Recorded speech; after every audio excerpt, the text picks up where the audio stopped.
Bringing the Titanic back to land is nearly impossible for several reasons, ranging from the depth at which the ship rests to ethical concerns surrounding its status as a grave site. For one, depth and location. The Titanic lies about 12,500 feet, 300 to 800 meters, below the surface of the North Atlantic Ocean. At this depth, the pressure is 370 times that at sea level, making it incredibly difficult to recover anything from such a depth. The location itself is remote, about 370 miles, 600 kilometers, off the coast of Newfoundland. Current deep-sea technology, including remotely operated vehicles, ROVs, is limited in how much it can do at these depths, let alone lift a massive ship intact. 2. Structural damage. Having been submerged for over 100 years, the Titanic has suffered severe damage. The ship is corroding due to salt water and the intense pressure, with parts of the wreck, like the grand staircase, already collapsed. Any attempt to raise the ship would likely result in further destruction, as the wreck is fragile and disintegrating. 3. Cost and practicality. The cost of raising the Titanic would run into the billions of dollars.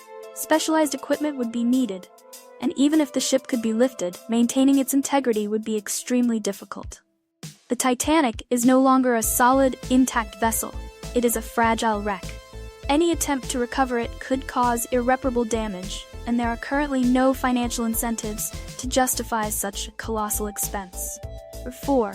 Ethical and legal considerations. The Titanic wreck is considered a burial site for over 1,500 people.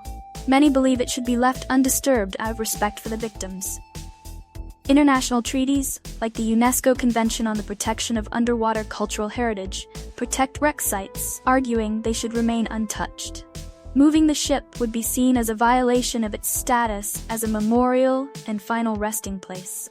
5. Current efforts to preserve the wreck. While the Titanic will never be raised, its legacy continues to be preserved through deep-sea exploration. Modern technology allows for 3D mapping and virtual reconstructions of the wreck, enabling us to study it without disturbing the site. Expeditions are ongoing to monitor the wreck's deterioration, but the focus is now on preserving what remains through digital means. Conclusion.